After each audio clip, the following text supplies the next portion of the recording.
한번은 논문을 프린팅하려고 하는데 큰 논문이라서 이거를 잘 프린트하려고 제가 일부러 복사기가 아주 좋은 데를 갔죠. 그래서 복사기에서 프린트를 하려고 하는데 제가 프린트가 잘 되길 바라는 마음에 기도를 했습니다. 하나님, 제가 이제 프린트를 할 건데 이 한 장 한 장이 깨끗하게 잘 나오게 해주세요. 기도를 하고 프린트를 했어요. 한 3장이 나오더니 프린트기가 고장나 버렸어요. 그래서 아니 이게 무슨 일인가 싶어서 다른 곳에 갔습니다. 다른 곳에 갔더니 그곳에 있는 프린터기는 고속 프린터기더라고요. 그래서 정말 프린팅을 하는데 종이가 탁탁탁탁탁 이렇게 나와요. 다다다다다닥 막 나오는데 가만히 보는데 갑자기 3장이 옆으로 탁탁탁 띄어서 나가버리는 거예요. 그래서 저 3장이 왜 빠져버렸지? 그리고 딱 주워서 보니까 제가 깜짝 놀란 거예요. 왜냐하면 그 3장 안에 제가 컴퓨터 상에는 수정을 해놓고 이제 인쇄를 하려고 그거를 지워야 되는데 지우지 않은 게 그 3장이 있는 거예요. 거의 500페이지가 되는 규모의 그 3장이 딱 정확하게 제가 지우지 않은 내용이 거기에 있는데 그 종이가 3장이 딱 나온 거예요. 이런 일에 대해서 어떻게 생각하세요? 저는 그 순간에 정말 소름이 돋았거든요. 하나님이 이렇게 막아주셨구나. 이걸 가지고 책이 나와야 되는데 이거 큰일 날 뻔했는데, 그런데 사실 그런 일들이 우리 삶에 매일같이 일어나면 좋겠지만 매일같이 일어나지 않잖아요. 물론 하나님께서 친밀하게 임재해 주시는 손길들을 자주 경험하기도 하지만 또 때로는 하나님이 왜 나의 삶에는 늘 침묵하시지? 라는 생각이 들 정도로 아무 일도 안 일어나는 것 같을 때가 있거든요. 그래서 이적이라고 말하는 거겠죠. 자주 일어나지 않는 일. 그러면 그런 일들이 일어나지 않을 때, 분명히 내가 하나님을 믿는다고 할 때 세상의 창조주께서 내 삶 가운데 날마다 놀라운 능력으로 역사해 주시면 좋겠는데, 내가 분명히 예수님을 믿은 것도 알겠고 성령님을 만난 것도 알겠고 하나님이 나와 함께 하시는 것도 알겠는데 나의 삶에서 무언가 날마다 이적 같은 일이 일어나진 않아요. 그러면 나는 어떻게 살아야 되는가? 나와 창조주와의 관계, 나와 내 주 예수님과의 관계는 어떻게 지속되는 것인가? 유대 땅 베들레헴이라고 하는 곳이 있었어요. 그 베들레헴에 엘리멜렉이라고 하는 사람이 살았습니다. 엘리멜렉은 엘리, 나의 하나님, 멜렉, 왕, 나의 하나님은 왕이시다라는 뜻이에요. 말을 바꾸면 멜렉은 다스린다라는 뜻도 됩니다. 왕은 다스리죠. 나의 하나님이 다스리신다라는 뜻입니다. 그가 결혼을 했는데 아내 이름이 나오미예요. 기쁨이란 뜻입니다. 나의 하나님이 다스리시니까 얼마나 기뻐요. 그리고 아들을 낳게 됐는데 둘을 낳았어요. 둘의 이름을 보니까 신기하게도 이름을 말론과 기론이라고 지었습니다. 왜 신기하냐면 말론이라는 이름의 뜻은 병이란 뜻이에요. 기론이라는 이름의 뜻은 약하다는 뜻입니다. 아니 어느 부모가 자녀에게 이름을 지어주는데 병, 약함 이렇게 이름을 지어줘요. 그런데 고대의 인디안 영화도 보셨지만 고대의 풍습 중에 하나는 그 자녀에게서 자주 일어나는 특징을 가지고 이름을 지어주기도 합니다. 처음에 태어났을 때 이름을 지어주기보다 좀 지켜보다가 그 이름으로 부르기도 해요. 아이들이 어릴 때부터 병치레가 많았나 봐요. 너무 약하니까 아이고 병 그리고 약함이라고 지었나 봅니다. 그렇게 이 네 식구가 살고 있다가 어느 날 이 유대 베들레헴에 큰 기근이 들었어요. 기근이라는 것은 비가 오지 않는 거예요. 비가 오지 않으니까 곡식이 자라지 않고 자라지 않으니까 먹을 게 없습니다. 어떻게 할까 고민하다가 이 엘리멜렉이 소문을 들었어요. 저 요단강 건너에 모압이라고 하는 나라가 있는데 그 나라는 먹을 것이 많다고 하더라. 그러니 우리 가족이 거기로 이민 가자. 그래서 온 가족이 다 같이 모압으로 이민을 가게 됩니다. 이민을 갈 때 나름대로 부푼 가슴을 갖고 갔을 수도 있어요. 무언가 새로운 출발을 할 수 있겠지라는 생각을 하고 갔을 텐데 사실 이민 생활이 그렇게 눅눅하지 않습니다. 미국에서 이민 생활 하시는 분들 이야기 들어보면 한국에서 어떠한 직업을 갖고 있었든지 간에 사실 처음에 가서 언어가 안 통하니까 너무 힘든 일들부터 시작하셨던 분들이 많거든요. 그래서 그랬는지 얼마 되지 않아서 엘리멜렉이 죽어버렸습니다. 그러자 나오미가 과부가 되어서 두 아들을 혼자 키우게 되었어요. 하지만 온 힘을 다해서 다 키우는 가운데 하나님의 은혜를 부어주셨는지 그래도 그 두 아들이 그럭저럭 잘 자랐고 어느덧 성인이 되어서 결혼도 하게 되었습니다. 말로는 루시라는 여자와 기료는 오르바라는 여인과 모압 여인들과 결혼을 하게 되었어요. 그런데 기쁨도 잠시, 얼마 지나지 않아서 그의 두 아들이었던 말론과 기론도 죽게 됩니다. 이제는 나오미와 그의 두 며느리만 남아있는 거예요. 어떻게 해야 되나? 그 와중에 다시 소문이 들려옵니다. 고향을 떠나온 지 몇십 년 됐겠죠. 그런데 고향에서 어떤 소문이 들리냐면 하나님이 유대 사람들을 돌아보셨대요. 유대 사람들을 돌아보셨다라는 의미는 하나님이 그들에게 은혜를 베푸셨다라는 그런 의미예요. 유대의 풍년이 왔다 이런 의미죠. 유대가 다시 먹고 살만하다고 하더라. 그러니 내가 차라리 여기서 이렇게 살지 말고 유대 땅으로 돌아가야겠다. 그래서 돌아가려고 합니다. 그런데 보니 두 며느리가 눈에 밟혀요.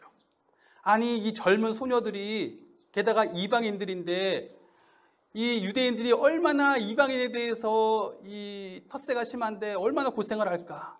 그리고 나랑 같이 가면 결혼도 못하고 이렇게 살면 안 되는데 싶어서 두 며느리를 불러다가 이야기하죠. 너희들 이제 그만 너희 어머니의 집으로 돌아가라. 가서 다시 재혼하고 잘 살아라. 그런데 두 며느리가 막 울죠. 울면서 어떻게 그럴 수 있습니까? 어머니랑 같이 가겠습니다. 그런데 나오미가 말하기를 내가 지금 아이가 있냐. 무슨 말이냐면 유대인의 풍습에 옛날에는 형제들이 한 명, 두 명, 세 명이 있죠. 만약에. 그런데 첫째 아들이 결혼을 했어요. 그런데 아이를 낳지 못하고 죽었어요. 그러면 동생이 형수랑 결혼을 해요. 그래서 아이를 낳아줘요. 그 아이는 내 아이기도 하지만 형의 아이가 되는 거예요. 형의 이름을 가지고 형의 가업을 붙습니다. 그리고 또 동생이 만약에 죽으면 그 밑에 아이가 결혼을 해야 돼요.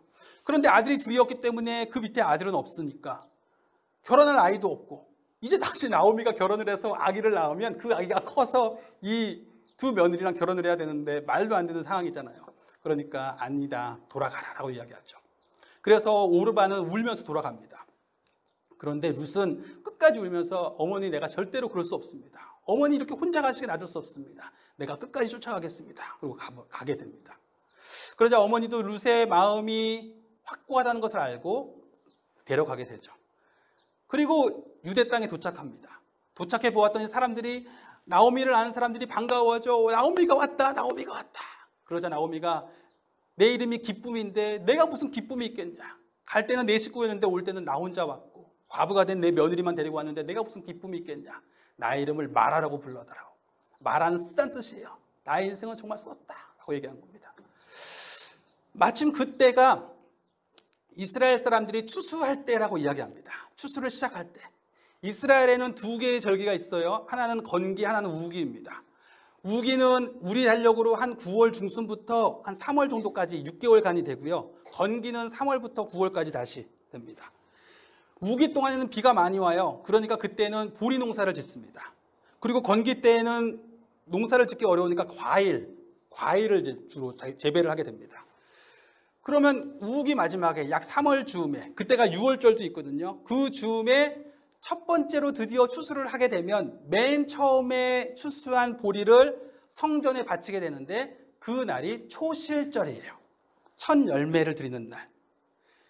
예수님이 6월절 때 돌아가시고 6월절 지나고 안식일을 지나서 첫 번째 6월절로부터 6월절이 언제 있었던지 간에 14일이니까 그때를 지나서 첫 번째 안식일이 지난 다음 날이 초실이거든요. 그때부터 추수를 시작하거든요. 그런데 예수님이 6월절 때 돌아가시고 안식일 다음 날 부활하셨죠. 그래서 예수님을 뭐라고 얘기해요? 잠자는 자들의 첫 열매가 되셨다. 초실이 되셨다고 이야기하는 겁니다. 그리고 초실절부터 시작해서 우리나라도 철원에서 추수할 때랑 저기 남해에서 추수할 때랑 다 달라요. 그렇죠? 마찬가지로 유대인들도 저 남부지방에서 추수할 때랑 북쪽에서 추수할 때랑 기간이 다르니까 그 차이가 무려 50일이 걸립니다. 7주 동안 계속 추수를 하는 거예요. 추수하는 대로 지나가게 되는 그 시간이 77절입니다. 7주 동안. 이해하셨죠? 어려운 거 아니니까 7주 동안 하게 되고 그렇게 50일이 다 되면 드디어 추수가 끝났다라고 해서 이제 마짜레트라고 해서 오순절이 돼요. 오순절이 되는 것입니다. 자, 마침 그 기간에 가게 되었어요. 룻과 나오미가 집을 얻어서 가만히 있는데 이제 앞으로 어떻게 살아야 되나 막막합니다. 며느리가 이야기합니다. 어머니가 지금 나가서 일하시기도 그렇고 제가 나가서 일을 하겠습니다. 그런데 제가 사실 여기에 기업이 있는 것도 아니고 어떻게 할까 생각해 보았는데 제가 듣기로 유대인의 율법에 어떤 것이 있었냐면 추수 때에 자신의 땅에 있는 사람들 혹은 일을 할 수 있는 남자들은 추수를 하겠죠. 그런데 예를 들어서 자신의 유업이 없는 사람들이 있어요. 지금 우리는 상속에 있어서 여자들은 다 받을 수 있지만 예전에 유대 사람들은 여자가 상속을 받기 힘들었기 때문에 과부가 되었다든지 고아가 되었다든지 그렇죠? 아니면 레위인이라고 이렇게 성직자가 되었다고 하다든지 아니면 어떤 일을 하든지 그 다음에 가난한 사람일 수도 있고 추수를 할 곳이 없는 사람들이 있을 수 있습니다. 그러면 그 사람들을 위해서 추수하는 사람들이 신명기서 16장과 24장에 보면 추수를 할 때 일부러 나락이 있잖아요. 나락을 내가 추수하다가 보니까 실수로 여기를 다 추수를 못하고 왔어요. 그러면 다시 돌아가야 되잖아요. 돌아가지 말라 그랬어요. 왜요? 거기는 유업이 없는 사람들이 와서 뜯어갈 수 있게 해달라고 했어요. 그리고 추수를 하다가 보면 떨어지는 게 있을 거 아니에요. 떨어진 거를 또 줍지 말라고 했습니다. 유업이 없는 사람들이 와서 주술 수 있게 하라고 했습니다. 그런데 사실은 이렇게 율법은 말했지만 모든 사람들이 정말 그렇게 했을까? 그건 또 의문이에요. 왜냐하면 실제로 유대 사람들 중에서는 하인들을 통해서 하인들을 다시 처음으로 보내서 다시 주워와 시키는 사람들이 있었어요. 굳이 그렇게 하지 않는다고 해서 아무도 그것에 대해서 그 사람을 징계할 수는 없었습니다. 그것은 어디까지냐? 그렇게 하라고 하시는 그냥 말씀이었어요. 그런데 혹시라도 그렇게 하는 사람이 있을 수 있으니 루시 생각하기에 혹시라도 그렇게 말씀을 따라서 나락을 흘려주는 사람이 있으면 제가 가서 이삭이라도 좀 주워서 그것으로 먹을 걸 마련해 보겠습니다 하고 가게 됩니다. 그렇게 찾아간 밭이 마침 한 군데에서 보니까 사람들이 죽고 있는 걸 보게 됐어요. 그래서 나도 들어가서 주술 수 있습니까? 그래서 죽게 됩니다. 그리고 나중에 알고 보니 그 밭의 주인이 보아스라는 사람이에요. 보아스가 자기 일꾼들이 열심히 일하는지 보려고 왔습니다. 와서 보니까 이제 일꾼들에게 하나님의 은혜가 너에게 있기를 원한다. 주인님께도 하나님의 은혜가 있기를 원합니다. 서로 축복하면서 열심히 일해라 이러고 있는데 보니까 못 봤던 여인 하나가 저기 뒤에서 이삭을 줍고 있는 거예요. 저 소녀는 누구냐? 이번에 나오미랑 같이 온 모압 여인 룻입니다. 그래? 이리 불러라. 그리고 룻에게 이야기합니다. 룻아, 너가 너희 시어머니 나오미에게 한 일에 대해서 내가 다 들었다. 사실은 너도 오기 쉽지 않았을 텐데 네가 이렇게 이방 땅에 와서 그 사람에게 이방이니까 이방 땅에 와서 이렇게 어머니를 섬기는 귀한 일을 한다는 것에 하나님께서 복 주시기를 원하고 오늘 내가 그것을 너무 기뻐하니 너는 마음껏 여기서 이 추수가 끝나기까지 다른 곳에 아무 데도 가지 말고 계속 여기만 와서 계속 이삭을 줄 거라. 그리고 내가 우리 일꾼들에게 말했으니 물 마시고 싶으면 언제든지 와서 물도 마시고 그 다음에 젊은 이 일꾼들이 어여쁜 소녀를 가만두지 않을 수 있으니까 절대로 건드리지도 못하게 했으니 걱정하지 말고 마음껏 와서 일을 해라 라고 이야기했습니다. 그리고는 또 일을 하는 가운데 점심 먹을 때가 되니까 가서 룻도 불러와라. 와서 밥도 주는 거예요. 그날 메뉴가 뭐였는지 모르겠어요. 콩나물 국밥이었는지 닭도리탕이었는지 모르겠지만 맛있게 같이 먹으라 해서 먹었습니다. 먹고 너무 많으니까 남으니까 이거 남은 거는 너 가져가라. 그래서 시어머니 가져가도록 또 싸주기도 했습니다. 자, 그렇게 나오미가 집에 돌아와 보니까 이거는 일꾼처럼 가지고 온 거예요. 그리고 심지어 이 보아스가 일꾼들에게 저 룻이 주스러 올 때에 주술 것이 많도록 일부러 추수하다가 이렇게 뜯어서 버리고 가라 그랬어요. 그러니까 주술 게 얼마나 많았겠어요. 그래서 저녁에 들어와 보니 이 주순 이삭도 한 짐이고 거기에다가 또 맛있는 음식까지 오늘 싸갖고 왔어요. 그러니까 나오미가 깜짝 놀랐죠. 어디를 갔길래 이렇게 많이 갖고 왔냐? 그랬더니 제가 이러이러해서 갔는데 보아스라는 사람의 밭이었습니다. 나오미가 깜짝 놀라면서 그 사람 우리의 친족이다. 먼 친척이긴 하지만 친족이다. 잘 되었다. 그 사람이 그렇게 얘기했다면 딴 데 가지 말고 거기서 계속 일을 해라 라고 이야기합니다. 그래서 계속 일을 하게 되죠. 자, 그러다가 이제 저 추수가 끝날 때가 되었습니다. 나오미가 며느리 룻을 부릅니다. 내가 특별히 할 말이 있다. 룻아, 네가 나를 이렇게 봉양하는 것은 좋지만 네가 언제까지 이렇게 그 젊은 나이에 나만 봉양하고 살겠니? 그러지 말고 여기서 다시 새 출발을 했으면 좋겠는데, 그렇다고 네가 나를 떠날 것도 아니고, 그렇다면 마침 보아스가 우리 집안에 기업을 물을 사람이다 라고 이야기합니다. 자, 기업을 물을 사람이다, 이게 무슨 뜻이냐면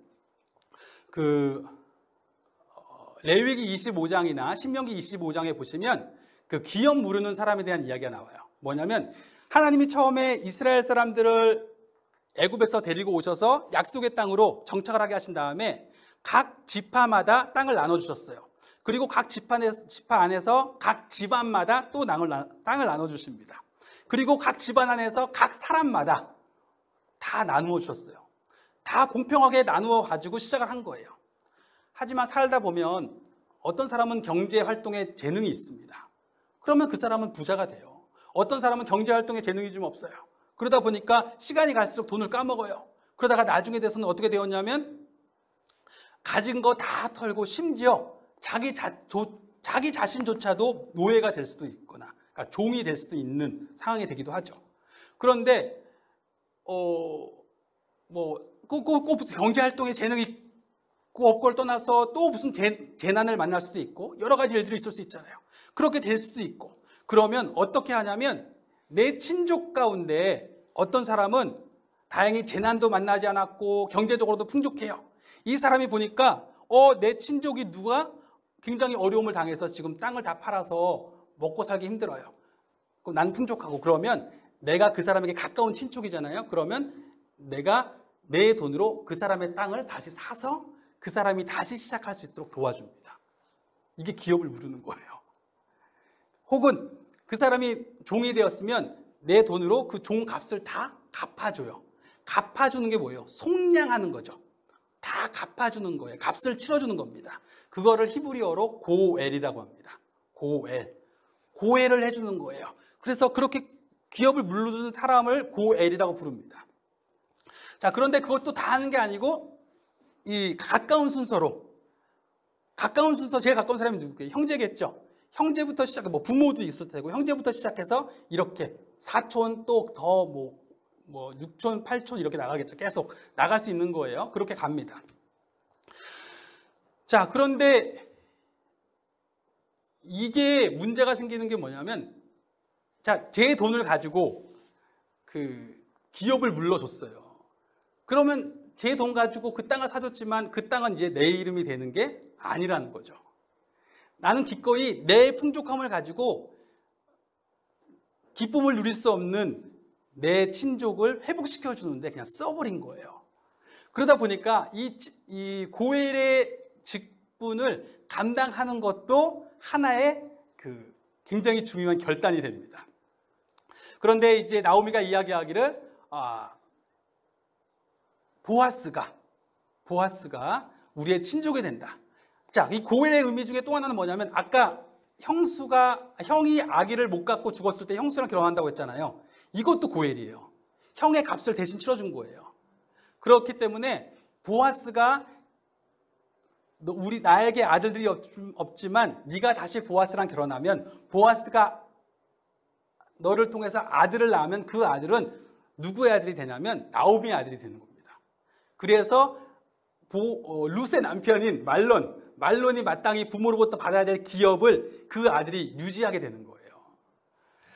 자, 그러니까 보아스에게 그렇게 할 수도 있으니까 네가 오늘 저녁에 추수할 때에 다들 추수하고 나면 기분이 좋아서 이제 막 잔치도 하고 막 그러다가 그 남자들이 이제 술 먹고 막 그러다가 거기 누워가지고 자고 그럴 거 아니에요. 그러니까 그때 잘 보고 있다가 보아스가 어디 누워있는지 보고 있다가 너는 보아스가 잠들었을 때 살며시 가서, 보아스가 보통 이스라엘 사람들은 겉옷이 크거든요. 그 겉옷이 밤엔 이불이 돼요. 그 이불을 덮고 있을 때에 살며시 그 이불을 들쳐서 너를 덮어라 라고 이야기를 하죠. 그것은 말 그대로 내가 당신의 보호 아래 들어갑니다 라는 뜻입니다. 그러니 이 룻이 그렇게 해보겠습니다 라고 얘기합니다. 그리고 꽃단장을 했어요. 그리고 밤에 가만히 보니까 보아스가 좋아서 막 취해 있다가 이제 아니나 다를까 더미, 그 추수한 곡식 더미의 한 곳에 가서 누워서 잠을 청합니다. 몰래 다가가서 그의 옷자락을 살짝 들어서 자기를 덮습니다. 보아스가 깜짝 놀라서 누구냐? 라고 이야기하죠. 그랬더니 당신의 종인 룻입니다. 당신의 옷자락으로 저를 덮어주십시오 라고 이야기합니다. 그것은 내가 당신의 보호 아래 들어가겠습니다라는 의미예요. 그런데 이 보아스가 깜짝 놀라서 왜 그러느냐 했더니 당신이 나의 기업을 물을 자이시오니 기업을 무르는 책무를 다해 주십시오 라고 이야기하죠.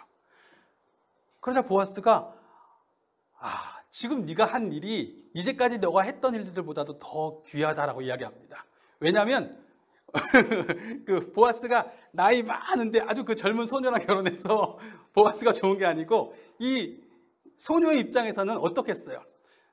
그 유럽 쪽에 그 난민들이 많이 오잖아요. 난민들이 올 때 아프가니스탄이나 그런 데서 오는 소녀 난민들이 많아요. 그 소녀 난민들이 난민으로 온 이유가 뭐냐면 결혼을 피하려고 옵니다. 왜냐하면 결혼을 이제 16살 된 소녀가 53세 된 그 동네 아저씨랑 정혼이 돼버린 거예요.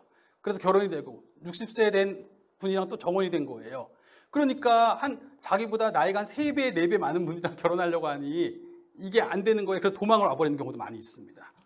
그런데 사실 이 룻도 비록 부모를 섬기려고 왔지만 거기서 이왕이면 젊은 남자랑 결혼해서 살면 좋겠는데 그 보아스랑 결혼을 하려고 하니 어떻겠어요? 그런데 기꺼이 그렇게 한 거예요. 그러자 이 보아스가 너가 한 행동이 정말 귀하다라고 얘기하면서 너도 이처럼 하지 않아도 되지만 너의 부모를 위해서 그렇죠? 여기까지 왔고 또 그 부모를 위해서 기꺼이 나이든 나와 결혼해서 기업을 무르는 일을 감당하겠다고 하고 있는 것이 아니냐. 그러니까 룻도 지금 기업을 무르고 있는 거거든요. 시어머니의 고엘이 되어 있는 거예요. 그러니 나도 그 고엘의 직무를 감당하겠다라고 얘기하면서 자 돌아가라라고 이야기합니다. 남자들이 너가 여기에 있는 것을 보면 좋지 않으니 어서 돌아가고 내가 오늘 그 일을 처리하겠다고 합니다. 그래서 룻은 돌아가서 어머니에게 여차저차 얘기를 하죠. 그러자 어머니가 그렇다면 기다려보자. 그리고 이제 보아스는 아침이 되자 성문으로 갑니다. 당시에 성문은 그냥 성의 문이 아니고 거기는 굉장히 중요한 자리예요. 왜냐하면 성문이 어떤 자리예요? 이 성 안에 들어올 수 있는 사람과 들어올 수 없는 사람을 구별하는 자리예요. 즉 거기 성문에 앉았다는 것은 재판관입니다. 그 동네에 유지들이 그곳에 앉아 있는 거예요. 그런데 보아스도 가서 그곳에 앉아서 그 성읍 장로들을 다 부릅니다. 장로들이 쫙 모여서 있자 잠깐 기다렸다가 사실은 이 보아스가 말하기를 나보다 한 단계 더 가까운 고엘이 여기에 살고 있다. 그 사람이 먼저 물러야 되는 거거든요. 그 사람을 내가 만나봐야겠다고 이야기합니다. 마침 그 사람이 지나갑니다. 그 사람을 불렀어요. 그리고 이야기하죠. 우리 친족 나오미가 그 남편 엘리멜렉의 모든 유업을 팔려고 한다. 그런데 너가 그 땅을 살 수 있는 기업을 무르는 자의 첫순이니까 사겠느냐라고 이야기하죠. 그러자 그 땅 내가 사겠다고 이야기합니다. 그런데 너 그거 알고 있지? 그 며느리가 있어. 룻이랑 결혼을 해야 돼. 그래서 아이를 낳아야 된다고 이야기합니다. 그러면 문제가 생겨요. 그러면 이 룻만 나오미한테 샀을 때에는 아무 문제가 없지만 그 룻과 결혼해서 아이를 낳게 되면 그 산 재산은 다 말론의 유업으로 들어가는 거예요. 그러니까 이 사람이 내 재산에 손해가 나는 일은 하고 싶지 않다. 그래서 난 안 하겠다고 이야기합니다. 그러면서 신발을 벗어서 그 당시에는 신발이 그 증표였대요. 신발을 벗어서 이렇게 주면서 요즘에는 그런 일 하면 속상하겠지만 신발을 주면서 나는 이 일에 대해서 아무 책임이 없다고 이야기합니다. 그러자 보아스가 그러면 내가 그 기업을 담당하겠다. 이 모든 일에 여러분들이 증인입니다. 그래서 증인을 받고 이 장로들이 당신의 그 집안이 우리 선조들의 집안같이 되기를 원한다고 야곱의 아내의 집안처럼 그리고 우리 선조의 집안처럼 되기를 원한다고 축복하고 돌아오게 됩니다. 그리고 정말 보아스가 룻과 결혼을 해요. 결혼을 해서 아이를 낳게 되죠. 아이를 낳게 되는데 그 아이의 이름이 오벳이라는 아이가 되었어요. 그리고 실제로 그 아이는 이제 나오미가 키우게 됩니다. 사람들이 말하기를 나오미에게 아들이 생겼다 얘기하면서 나오미가 기뻐하며 그 아들이 양육자가 되고 그 유업을 잇게 되죠. 그리고 그 룻기의 마지막은 보면 그 오벳이라는 사람이 누구냐면 오벳이 아이를 낳았는데 이새라는 사람을 낳고 이새가 낳은 사람이 다윗이에요. 이 다윗의 족보가 되는 겁니다. 자, 이게 룻기의 이야기예요. 자, 룻기를 이해할 때 몇 가지 말씀을 드리면, 룻기에서 전체의 그림을 보셨을 때에 이 룻기의 배경이 뭔가요? 배경은 추수예요. 그렇죠? 추수. 사람들이 추수를 하고 있고 추수 때에 펼쳐지고 있는 하나의 그 이야기를 보고 있는 거예요. 그런데 유대인들의 풍습에 이 룻기는 매년 읽습니다. 매년 읽는데 언제 읽냐면 오순절 때 읽어요. 그러니까 이 사람들이 이제까지 추수를 하고 온 거예요. 밖에 나가서 열심히 일하고 와서 안식일이 돼서 회당에 모이면 혹은 공동체로 모이면 설교를 듣게 되는데 무슨 설교를 듣냐면 룻기를 듣게 되는 거예요. 열심히 추수하고 왔는데 듣게 되는 설교의 내용 역시도 추수의 이야기인 거예요. 오순절이 어떤 때입니까? 굉장히 풍성한 때죠. 풍성한 때예요. 그러면 이제 사람들이 가진 것이 많아지기 시작하면 어떤 생각이 들어요? 이걸 가지고 무엇을 할까? 이 생각이 들잖아요. 그런데 룻기의 이야기를 들으면서 사람들이 생각하게 되는 것이 있습니다. 아, 우리에게 주어진 책무가 있구나. 하나님이 우리에게 풍성함을 이 약속의 땅에서 허락하셨을 때에 우리가 그 풍성함을 어떻게 사용하기를 원하시는지를 알려주신 바가 있었구나라는 것을 다시 기억하게 되는 거죠. 그것은 무엇이냐면 추수하는 중에 첫 번째, 이삭을 흘려라. 이삭을 흘려라. 너는 추수의 기쁨을 누리고 있을 수 있겠지만 우리 중에는 추수의 기쁨을 누리지 못하는 사람들이 있다는 거죠. 가난해서, 고아라서, 과부라서, 레위인이라서, 어떤 이유든지 간에 이방인이라서 유업이 없는 사람은 추수의 기쁨을 누리지 못하는 겁니다. 그 사람들을 위해서 이삭을 흘려라. 이게 첫 번째예요. 그런가 하면 내가 풍성한 것이 많아졌어요. 이번에 다 추수하고 나니까 돈이 굉장히 많아졌어요. 그러면 이거 갖고 뭐 할까 할 때에 혹시 너가 고엘의 책무를 감당해야 될 곳이 있지 않은가? 라고 묻는 겁니다. 어쩌면 나는 내 기쁨에 취해서 살아가고 있을 텐데 어쩌면 내 가까운 친족 가운데 내 형제나 아니면 내 가까운 친척 가운데 그는 이 기쁨을 함께 하시지도 못할 뿐더러 지금 그가 처한 상황이 너무 열악해요. 어쩌면 내 풍성함이 나에게는 뭐 내가 차를 한 대 더 살 수도 있고 아니면 집을 한 채 더 살 수도 있고 무언가 세계 여행을 갈 수 있는 돈일 수도 있겠지만 지금 그 사람은 그런 기쁨은 둘째치고 기본적인 생계도 안 되는 경우일 수도 있어요. 그리고 정말 어려운 상황일 수 있습니다. 그러면 너가 고엘로서 그 책무를 감당해야 된다라는 것을 다시 생각나게 하는 겁니다. 그런데 이런 말씀을 하실 때마다 이삭을 흘려라. 너는 고엘이다. 이 두 말씀을 하실 때마다 그 앞에 하시는 말씀이 있는데 그것은 무엇이냐면 너희는 너희 중에 있는 이방인들을 기억하라. 왜냐하면 너희가 애굽에서 이방인이었기 때문이다. 라고 이야기해요. 그런가 하면 너희는 너희의 친족의 고엘이 되어라. 왜냐하면 하나님이 너희의 고엘이셨기 때문이다. 라고 이야기합니다.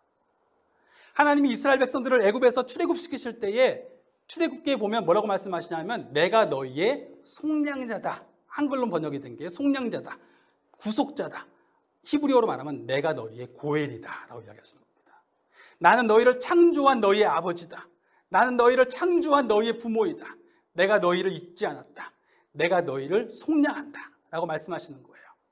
그리고 이사야서에 보면 하나님이 다시 보내실 메시아를 생각하시면서 40장에 위로하라 내 백성을 위로하라 하면서 속량자를 선포하실 때 그때 내가 너희의 고엘이다라고 이야기합니다. 내가 너희의 친족이다. 내가 너희의 부모이다. 내가 너희를 잊지 않고 있다라고 이야기하십니다. 그러면서 속량자를 보내실 거라고 약속을 하세요. 그러므로 그 속량을 입은 사람이 바로 하나님의 백성이기 때문에 하나님이 고엘 되심을 내가 경험했기 때문에 너희도 고엘로 살아가라라고 이야기하는 것입니다. 실제로 예수님이 우리에게 오셨을 때 예수님이 우리를 속량하셨다라고 이 신약성경은 헬라어로 쓰여져 있지만 히브리어로 그 속량하다는 단어는 똑같아요. 예수님이 우리의 고엘이 되신 거예요. 그렇기 때문에 내가 너희의 고엘된 것 같이 너희도 서로 고엘되어라 라고 말을 하는 겁니다. 자, 그런가 하면 이 룻기는 굉장히 또 재미있는 책이에요. 룻기를 읽다 보면 특징이 있는데 그것은 무엇이냐면 룻기에는 하나님께서 개입하시는 역사가 없어요. 그러니까 없다라고 표현한 건 잘못한 것 같고 나타나지 않습니다. 겉으로 드러나는 제가 아까 맨 처음에 얘기했던 것 같은 종이가 갑자기 탁탁탁 뛰어나와가지고 이거 뭐야 그러면서 소리 끼치는 하나님이 어떻게 이런 일을 하셨지라고 하는 그런 일이 없습니다. 하나님을 언급하는 경우도 있어요. 그냥 하나님께서 너를 보호하시길 바란다 이런 얘기는 하지만 하나님이 거기에서 뭐 끼어드셔서 나타나셔서 천사를 보내셔서 놀라운 이적을 행하시는 내용은 단 하나도 나오지 않습니다. 그냥 평범한 사람들의 이야기예요. 그런데 흥미롭게도 이 룻기가 구약 성경의 중심부에 자리 잡고 있습니다. 이 룻기를 읽고 나면 룻기의 마지막에 하나님이 살아계시구나라는 마음을 느낀다는 거예요. 그것을 경험하게 된다는 거예요. 하나님을 바라보게 된다는 것입니다. 왜냐하면 룻기에서 벌어진 이야기는 뭐예요? 보아스라는 사람과 룻에 대한 이야기가 나와요. 그들이 한 일은 무엇입니까? 하나님의 어떤 이적을 경험한 건 아니에요. 하지만 그들이 한 것은 내가 하나님의 백성으로서 하나님이 나에게 주신 말씀이 무엇인지를 기억한 거예요. 그렇지, 내가 추수할 때에 이삭을 흘리라고 말씀하셨지, 고엘이 되라고 말씀하셨지. 그래서 내가 추수한 것 가지고 나 혼자 살아갈 수 있지만 내가 고엘의 직무를 담당해야 되지, 이삭을 흘려야 되지. 그거를 기억하면서 어쩌면 너무 평범할 수 있잖아요. 그냥 자기 삶에서 추수하는 사람으로서 추수했을 수 있고, 또 혹은 룻은 그냥 시어머니를 봉양하고 싶은 마음에서 그럴 수도 있었겠지만 그 와중에 하나님의 말씀을 기억하는 거예요. 하나님이 기업을 물으라고 하셨던 그 말씀을 기억해서 그들이 굳이 하지 않아도 될 수도 있었습니다. 그럼에도 불구하고 그들이 기꺼이 그것을 한 거예요. 그런데 놀라운 것은요, 그렇게 다른 사람들은 이삭을 흘리지 않을 때 이삭을 흘렸던 보아스나 가까운 친족은 기업을 물으는 자의 책임을 하지 않겠다고 말했는데 기꺼이 기업을 물으기로 결심한 보아스. 그런가 하면 자신의 동서는 그냥 고향 땅으로 갔는데 끝까지 와서 시어머니를 봉양하기로 하였던 룻. 그런 평범한 사람들의 이야기를 통해서 룻기의 마지막에 뭐가 나와요? 구세주의 족보가 나오는 거예요. 다윗의 족보가 나옵니다. 그리고 그 다윗의 족보에서 예수님의 족보가 나오는 거예요. 어쩌면 너무 놀라운 거죠. 그냥 그 사람들은 자신의 삶의 자리에서 그저 자신이 할 수 있는 평범한 자리일 수 있지만 하나님의 백성으로서 내가 여기서 무엇을 하기를 원하실까? 그것을 물으며 그 안에서 부족하지만 최선을 다해 살았을 뿐이에요. 그런데 하나님이 그 삶을 그대로 사용하셔서 마지막에 구세주의 족보가 되게 하신 것입니다. 그 사사기가 있죠. 룻기 바로 앞에 사사기가 있어요. 그리고 룻기는 사사시대를 배경으로 합니다. 사사기의 특징이 뭔지 아시죠? 사사기에는 어마어마한 그 영웅들이 나옵니다. 이 영웅들은 갑자기 하나님의 영이 그들에게 임하자 막 힘이 솟아가 삼손처럼 이 집을 그냥 무너뜨리는 사람도 있고, 혼자서 막 300만만 데리고 수십만 명을 이기는 기드온도 있고, 그런 사람들의 얘기가 있어요. 당장은 어마어마한 영웅들이죠. 그런데 그 사람들의 마지막이 어때요? 다 그냥 그렇게 그 순간에는 뭔가 대단하게 쓰임 받았지만 사실은 그다지 그 마지막이 좋지 않아요. 기드온도 좋지 않고 삼손도 좋지 않고 뭔가 그 삶을 통해서 뭔가 대단한 일이 벌어진 것 같지 않습니다. 그러나 룻기는 어떠냐면 어떤 면에서는 초라할 수도 있어요. 어떤 면에서는 아무 의미 없는 너무너무 평범한, 나는 왜 이렇게 평범한 그리스도인의 삶을 살까? 나는 왜 이렇게 평범할까? 내 인생은 뭔가 이적이 일어나지 않고 뭔가 기적이 일어나지 않은 내 인생. 난 하나님의 백성인데 왜 내 삶에는 뭔가 이렇게 막 역동적인 일들이 일어나지 않을까? 하지만 그 안에서 하나님의 말씀을 기억하면서 살아가려고 했던 그 사람들의 삶을 통해서는 구세주의 족보가 이루어지는 거예요. 하나님이 그렇게 일하시는 겁니다. 평범하지만 이 평범함 속에서 나의 고엘 되신 하나님을 기억하면서 내게 허락하신 일을 최선으로 감당하는 사람들의 삶을 사용하셔서 하나님이 일하시는 것입니다. 또 룻기가 말하는 중요한 부분 하나는 뭐냐면 하나님은 일하는 사람을 통해서 일하세요. 신앙은 내가 신앙생활을 하니까 나에게 요행이 생겼으면, 나에게 이적이 생겼으면 바랄 수도 있겠지만 때때로 우리가 감당할 수 없는 어떤 순간에 하나님이 놀랍게 정말 생각지 못하게 개입할 수도 있지만 많은 경우에 하나님은 우리가 일하기를 원하십니다. 내가 성실하게 자신의 삶의 일을 감당했던 보아스를 통해서, 성실하게 자신의 삶의 일을 감당했던 이삭이라도 죽겠다고 나아갔던 룻을 통해서 하나님이 그 일을 하신 거예요. 하나님은 일하는 사람을 통해서 일하십니다. 이게 그 성경의 주된 그 하나님의 일과 사람의 일에 대한 고백이에요. 제가 한두 번 얘기했을 수 있겠지만 100% 더하기 100%는 뭐예요? 200%잖아요. 그런데 성경은 100% 더하기 100%는 100%래요. 뭐냐면 우리 삶 가운데 100%의 일이 벌어지고 있어요. 우리 삶 가운데 벌어지는 일들이 있는데 어디까지가 나의 일이고 어디까지가 하나님의 일이지? 내가 한 70% 정도 일하면 하나님이 30% 일하시나? 내가 한 90% 일하면 하나님이 10% 일하시나? 아니면 내가 10% 일하면 하나님이 90% 일하시나? 이런 게 아니라는 거예요. 나는 하나님의 백성으로서 내 삶에서 할 수 있는 100%를 최선을 다해서 합니다. 그러면 그 최선을 다해서 일하는 100% 가운데 하나님도 다 개입을 하시는 거예요. 하나님이 그걸 100%다 사용하셔서 하나님의 100%를 이루어내시는 거예요. 그게 100%예요. 제가 예전에 그 성경 공부를 가르칠 때 한 기업인들 성경 공부를 가르쳤다고 말씀드렸잖아요. 그때 할 때에 그 기업의 분이 외국에 정착하려고 하다가 그 삼성 주재원으로 나와서 다시 정착하려고 삼성을 그만두고 그냥 하게 되었는데 힘들었죠. 일도 잘 안 되고 그래가지고 너무너무 고생하고 학비도 못 내고 그 학교를 안 보내겠다고 했더니 학교에서 감사한 거는 유럽 사람들은 그런 게 있잖아요. 돈 없으면 일단 보내라. 돈은 나중에 차차 갚자. 이렇게 하는 게 있어요. 그래서 그렇게 보내게 되는 상황 속에서 있었지만 이분이 그때 이제 하나님을 만난 거예요. 그렇게 힘든 상황 속에서. 그러면서 말씀을 같이 공부하게 되고 저도 만나서 성경 공부도 같이 하게 되었는데 그때 룻기를 했거든요. 룻기를 하면서 이 말씀을 했어요. 하나님께서는 우리의 평범한 삶을 사용하신다. 평범하지만 내가 하나님을 믿는 백성으로서 살아가는 그 100%를 하나님이 그대로 100% 사용하셔서 일하신다. 이 얘기를 한 거예요. 근데 그분이 그때부터 저한테 말하기를 저의 영어 이름은 이제부터 보았습니다. 그러는 거예요. 보아스, 다윗도 아니고 바울도 아니고 저는 보았습니다. 저는 이삭을 흘리는 사람이 될 겁니다. 그런데 그때부터 정말 일을 그렇게 하신 거예요.